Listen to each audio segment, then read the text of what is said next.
Well, hello there, and welcome to another episode of Temporary Australians. We're just strolling through the city because it's another beautiful day for a motorcycle ride. It sure is. And what have we got coming up on the show today, Greg? Mate, off to Victor Harbour down near Adelaide to see the Aussie Trikefest. Trikes everywhere. I love trikes.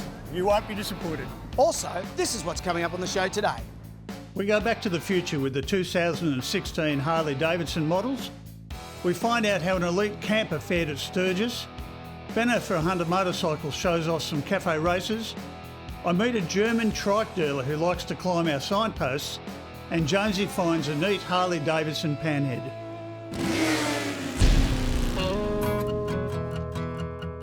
We're down here at Victor Harbour at the Aussie Trikefest. There's trikes that have come from all over the country. You can see they're revving for a ride.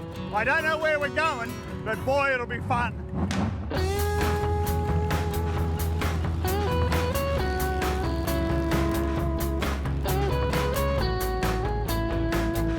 Now, Rod, I didn't know where you were going, but gee, those roads to Cape Jarvis are brilliant. Yeah, they're pretty smart, aren't they? Good bike roads, good trike roads, bit of everything. So, yeah, excellent. It's just a pity Kangaroo Island disappeared in the background with the fog today, but yeah, still good roads and good scenery anyway. Now, tell us a bit about the Trikefest. Obviously, there's a lot of trikes that are turned up here. What are you doing over the time of year?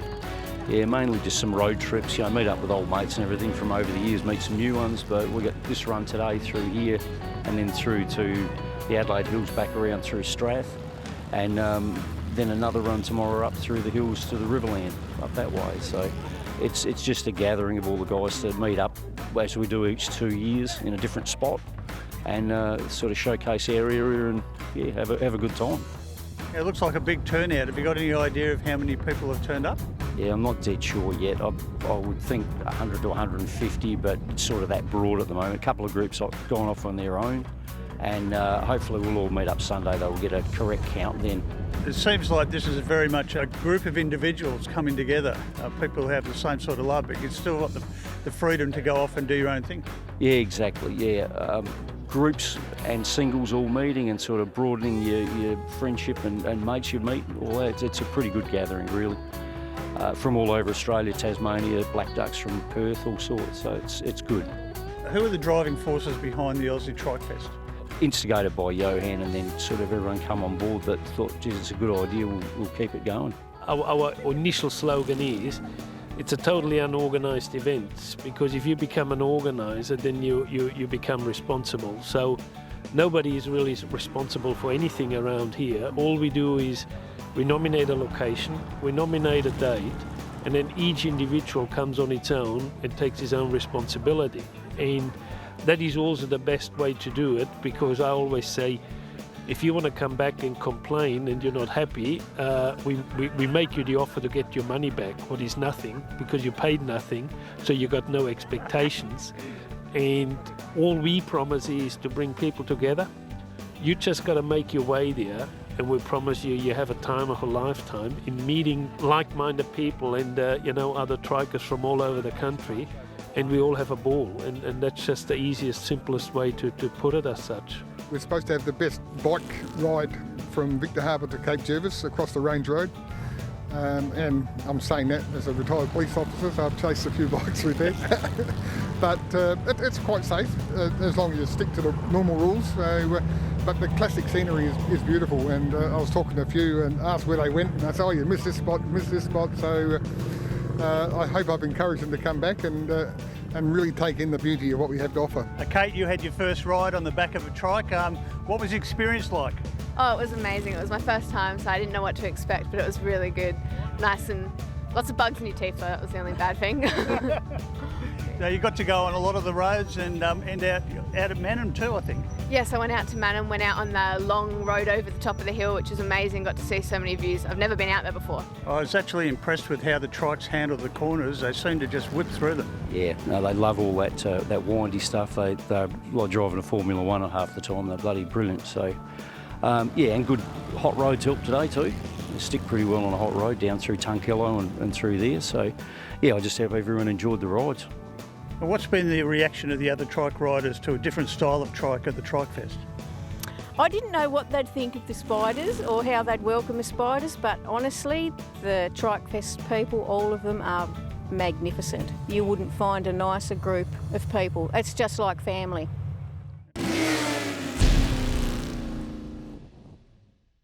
If you saw Michael J. Fox in Back to the Future, you get the idea of what Harley's doing for their 2016 models. Adam, tell us what you're doing.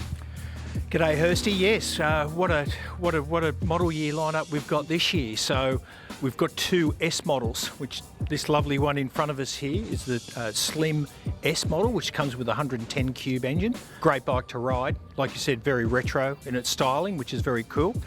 We've also got a new Fat Boy S, also comes with a 110 cube powertrain, all matte black finish, looks fantastic. Very much a dark custom look and feel. Then on top of that, we've got two fully refreshed Sportster models. We've got the new 883 Iron and we've got the 48 as well, which again, a lot of changes to them from everything from suspension, front dampener forks and things like that. There's been a lot of change. So very nice bike to ride, very appealing. This does look like a real departure, I guess, from some of the customised Harleys. It looks like a bike you would expect to see in the World War II. Yeah, look, it has got that army theme to it, which is, very appealing in one sense, and appeals to a different style of rider. That must be a bit of a trick to try and come up with something fresh and new every year. Yeah, it is. Look, it's always a challenge, I think, for any motorcycle manufacturer to, continually to reinvent themselves. And you managed to keep the pricing in 2015 static, given the Australian dollar's freefall. That's pretty good. Yeah, look, that was a challenge. Obviously talking to the finance guys back in Milwaukee to try and hold pricing steady is an important part of our strategy to ensure that the value proposition is strong on our vehicles and that the consumer's getting, a good deal at the end of the day. What's your favourite? In my early days when I worked here at Fraser's, I was a bit of a keen Sportster man and built some nice bikes in that area. Then I moved on to the Softail family, but I've got to say, as I'm getting older, I said, it's hard to go past the street light. Radio, Bluetooth, comfort, it's got it all, hasn't it?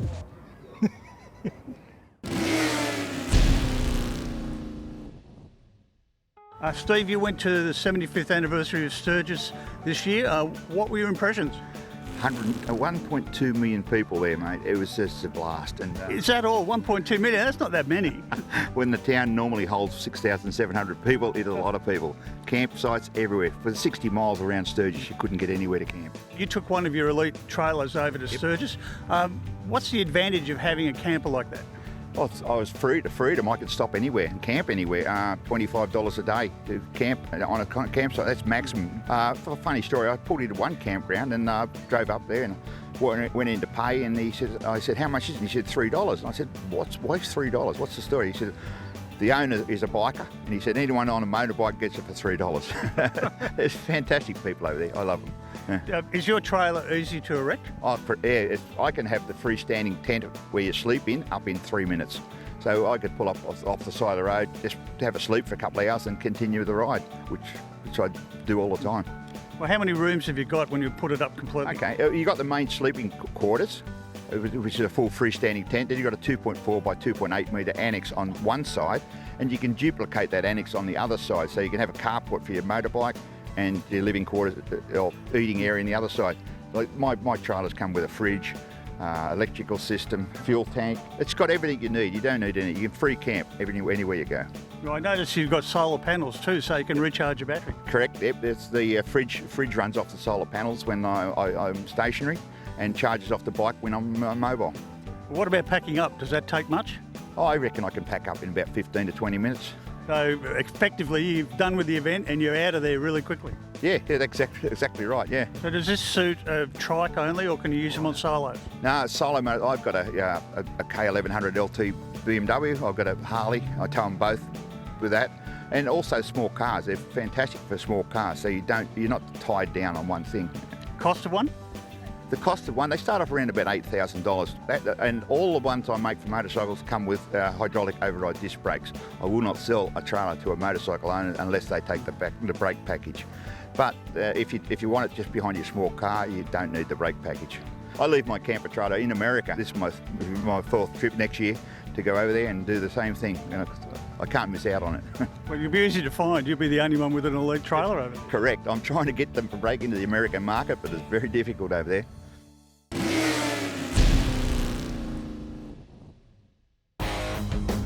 Beno, that was a good ride coming up through the Perth Hills. Yeah, it's good fun going up there and coming out into the wheat belt, getting out of the city and into the sticks a bit. And it's not a real long ride, but just enough to work up a good thirst. How far out of Perth are we? I'll check, hang on. 80.4 kilometres. Yeah, that bike's brand new, so I just, whatever that's got on the speedo, that's what we did, yeah. How did it handle the roads? Yeah, good.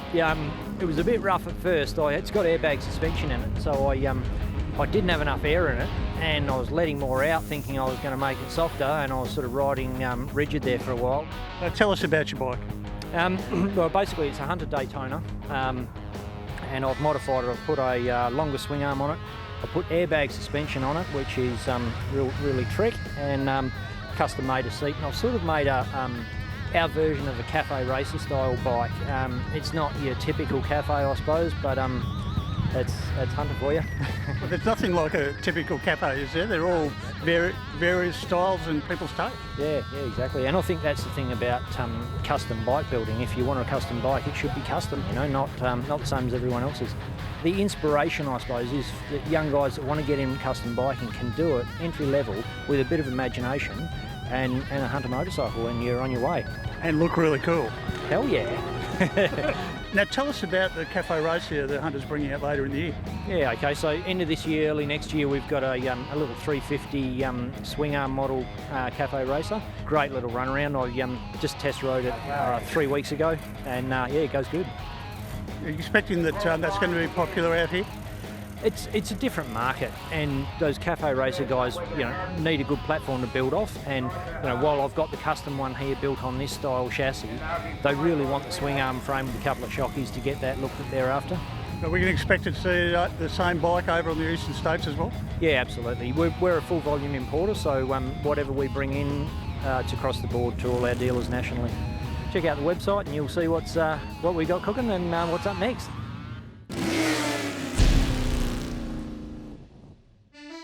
Now, Stefan, I noticed that you're trying to climate signs over here in Australia. Is that common practice in Germany? Do they let you get away with it? No. I just tried to get the picture of the entire boom trikes assembled here, because it's very rare you get so many boom trikes at one spot. So I try to do my best to get the best picture here. Obviously, they're your favourite. That couldn't be because you're a dealer in Germany, could it? Yeah, maybe. Yeah. I have to admit, yes. I wouldn't have done the same for other brands. Tell us about your dealership over there. We started Boom to be the Boom dealer in 1994, so more than 20 years ago. We started like the Aussies here with V-dub engines, and as you can see now the market changes completely to the new ones. Injection, the Mustang, great trikes. Is boom triking big in Germany? Yeah, boom trikes shares approximately 50% of the entire trike market. So what sort of crowds would you get to a trike rally like this? Yeah, similar numbers like here, so 150, 170 trikes at least. But that's a bit more regular than we've got out here in Australia, isn't it? Yeah, during season, which means from March to August, September, we nearly got them each weekend. Well, that sounds like it's easy to get to, doesn't it? Because the country's not that big. If I'm traveling 800 kilometers, I'm just passing nearly entire Germany. So compared to here, that's nothing. Well, you've done a fair bit of travelling getting over here to Victor Harbour. Yeah, I've been traveling 2,500 kilometers already. Started in Sydney, went down the ocean, then the snowy mountains and Ocean Road, Great Ocean Road, and then came over here to Victor Harbour. Did you find it interesting, challenging? I enjoyed it. It was such a pleasant ride, really fantastic countryside. And what about the people? How did you find the people's reaction to you on the way? Oh, they liked it very much. They took pictures of me, asked what engine is inside, so they were very interested in the machines. Well, probably the most important question is, how are you coping with the Aussie sense of humour? I have to get used to it, because in Germany we definitely have different kind of humour, yes. So you don't stir each other up? You don't stir up the people that you like? Is that what you're saying? Yeah, you have to get very, very familiar with the person you're doing that. Otherwise, you wouldn't do there at all. Yeah, we are a little bit different, I got to admit. Yeah, yeah, that's true, yeah.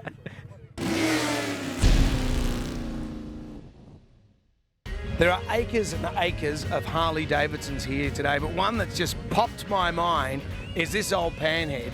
And Lee, you own this. Mate, tell us the history of this bike. How did you come to own it? Oh mate, one of my mates had it. He does bikes up. He's got quite a few, and he sort of, one day I was down there and he's going to get rid of it, so I couldn't say no. I already had a few bikes, but one more wouldn't hurt. You can't have a bike out on the streets. It needs to be in a good home, like a little orphan. It's got to be ridden. It's got to be ridden. So what year is this? 55. We're a vintage club, and we get out on old bikes nearly every weekend somewhere. Now this looks like an ex-police bike. Yeah, it is an ex-cop bike. Yeah, it's got the red lights. So I was going to pull a few blokes over and I have taken this, but couldn't keep up with them. So did the lights actually work? Yeah, mate. Yeah, I can whack them on. Wow. Hasn't got a siren butt. I find the beauty of Harleys is the fact that like this is from 1955. Yeah, it looks but current. to the layman, it looks like it's brand new. Yeah, I've had people. I had my sister-in-law one day and said, "Oh, do you reckon that is?" And she said, "Oh, a couple of years. You wouldn't have any idea where it's 60 years old. It's getting on and still looks all right, doesn't it?" It's a bit like you, Lee. Yeah. You're only 25. Oh, thanks, mate. So with this bike now, what would it cost to replace it if you were going to sell it?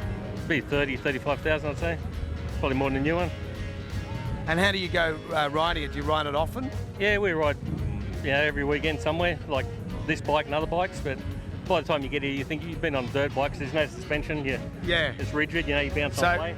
That's your suspension. That. Yeah, just get a bit heavier. Well, good on you, Lee. Thanks for that. No worries. Thanks, mate. Nice to meet you. Look after yourself. Shiny side up.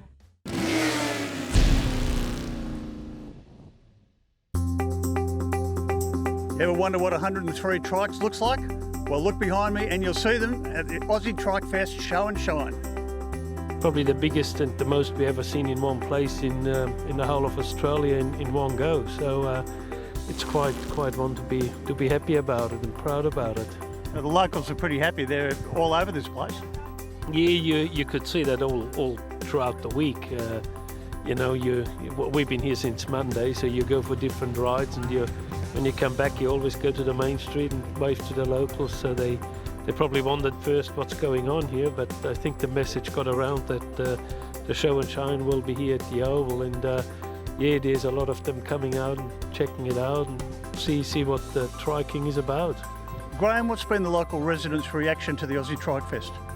Local residents have actually been very good. They've been here since Wednesday, well, most of them turned up on Wednesday, and you're listening to locals. I think, wow, where are all these coming from? And it's been really fantastic. And the comments of gratitude about Victor Harbour and the Flerio and the beauty that we have to offer.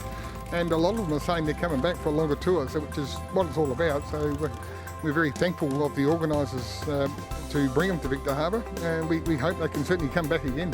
But this Trikefest, the weather's been fantastic, heaps of people, it's been really, really good. We've thoroughly enjoyed it. Have you seen this many trikes in one place before? No, I think the most I've seen is 2. A little bit more than that, yeah. Yeah, definitely a lot more here today. Yeah, I come down to this event at Victor Harbour from Sydney. I made one hop, my 1,480 kilometres. I did it in one day. It's so easy to do. Yeah. It sounds like you have a lot of fun. I sure do, yeah. Everyone's been super friendly and the bikes are all amazing, so it's been really nice having them around.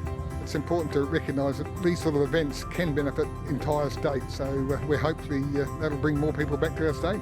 We found 3 Kiwis in the Aussie Trikefest. They're smiling because the Kiwis won the World Cup, but they're also smiling because this is a great day and lots of great trikes. Tell us what you think of the Aussie Trikefest. Oh, hey mate, it's the best one I've been to. I went to one in Tasmania, which was the best one that I went to there, and each time I come, I'm really looking forward to the next one. Our second time in Australia, and we found it really, really good. Even today, it's good for us, As Kiwis, we win rugby as well. I already covered that, I think. I had to say it too. It'll be fantastic. One day we may be able to do the same for them. Thank you very much. I'd be happy enough if you bring the World Cup back over next time you come. That'd be good. Yeah, right. Yeah, not a problem. We'll get a chocolate one made up for you. I've got a contender for a trike. It'd be great, mate. A Hayabusa trike, why not? A Hayabusa trike. I don't know, Greg. I don't know. We'll be back again next week with another episode of Temporary Australians. Why don't you check us out? Our website, temporaryaustralians.com.au. Shiny side up. See ya.